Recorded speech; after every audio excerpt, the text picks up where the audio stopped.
इसलिए जिसको बोलते हैं ना एनपीए, नॉन परफॉर्मिंग एसेट, तो दुनिया की सबसे बड़ी नॉन परफॉर्मिंग एसेट हमारी यंग पॉपुलेशन है। दुनिया का सबसे बड़ा नॉन परफॉर्मिंग एसेट का जो राज्य है, देश है, वो इस समय भारत है। यस और नो? ये खुशखबरियां हैं। कैसे? और हम कह रहे हैं कि जनता सरकार का मतलब क्या है? व्यवस्था परिवर्तन। तो हमें व्यवस्था बदलनी है, बनानी है, या जो थी उसमें वापस जाना है। हेलो, हमें व्यवस्था बदलनी है, बनानी है, या जो थी व्यवस्था को समझना है और उस व्यवस्था में वापस मुड़ना है। हमें वर्तमान व्यवस्था में आगे जाना है या अपनी व्यवस्था की तरफ वापस मुड़ना है? अपनी व्यवस्था की तरफ वापस मुड़ना है। तो अगर हमें वापस मुड़ना पड़े तो हमें क्या करना पड़ेगा? मैं आपके सामने एक दृष्टांत देता हूं, क्योंकि मैंने समस्या का चित्रण बहुत भयंकर और व्यापक किया है। अब मैं सॉल्यूशन आपके सामने रखता हूं, एक एक करके धैर्य से सुनिए। एक एक प्रश्न पूछता हूं, उत्तर आएगा। हाँ बोलिए,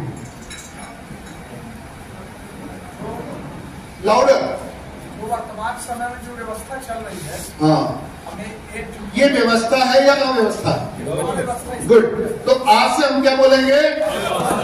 अव्यवस्था परिवर्तन। अव्यवस्था को बदलना है और व्यवस्था को लाना है। जी, तो हमारी यहाँ व्यवस्था है जो चल रही है अभी, ये भारतीय है या वैश्विक है? वैश्विक। ये वैश्विक है, ये हमारी नहीं है, ये पूरे वैश्विक की है। हाँ, तो इसको हमको परिवर्तन करना पड़ेगा, चेंज करना पड़ेगा। जी, तो किसमें करना पड़ेगा? जो हमारा व्यवस्था में। तो अव्यवस्था का जवाब हम किससे देंगे?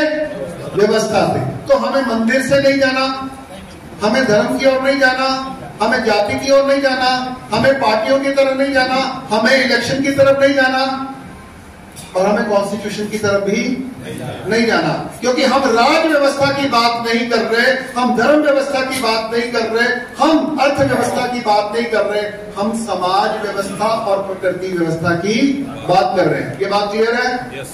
वही वो, और उस व्यवस्था को चलाने के जो नियम है वो मैंने बनाए हैं, वो किसने बनाए हैं? प्रकृति में। क्योंकि जो प्रकृति है वो हमने बनाई है या सनातन है? सदा सदा है। तो जब हम कहते हैं कि हम सनातन धर्मी हैं, तो हमें सबसे पहले कहना पड़ेगा हम प्रकृति धर्मी हैं, उसको नाम देना पड़ेगा, क्योंकि सनातन एक पॉलिटिकल वर्ड है, प्रकृति एक सनातन शब्द। तो हमें कौन सा विकास चाहिए, कौन सी व्यवस्था चाहिए?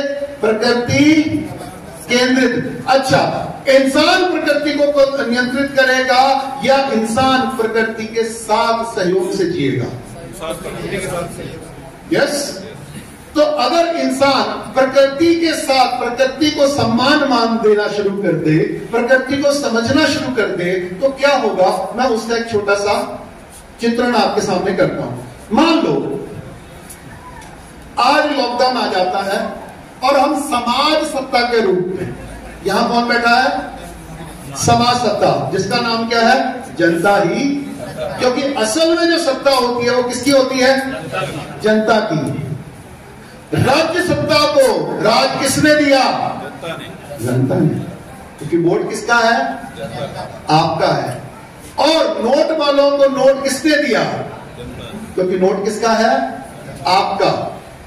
और कोर्ट सत्ता को, कानून, उनके कानून को मान्यता और विश्वास किसने दिया?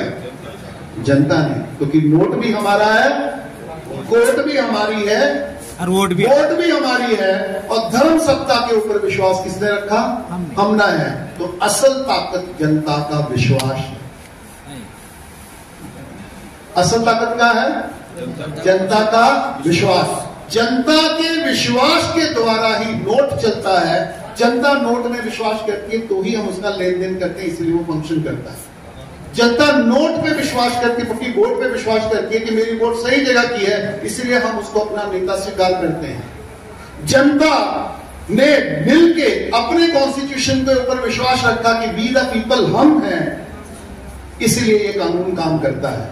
और जनता अपने धर्म गुरुओं पर विश्वास करती है कि ये हमारे नेता हैं, हमें मार्गदर्शन देंगे, इसलिए धर्म गुरु काम करते हैं। तो असली ताकत ना नोट की है, ना वोट की है, ना कोर्ट की है, ना धर्म की है, असली ताकत जनता के विश्वास में है।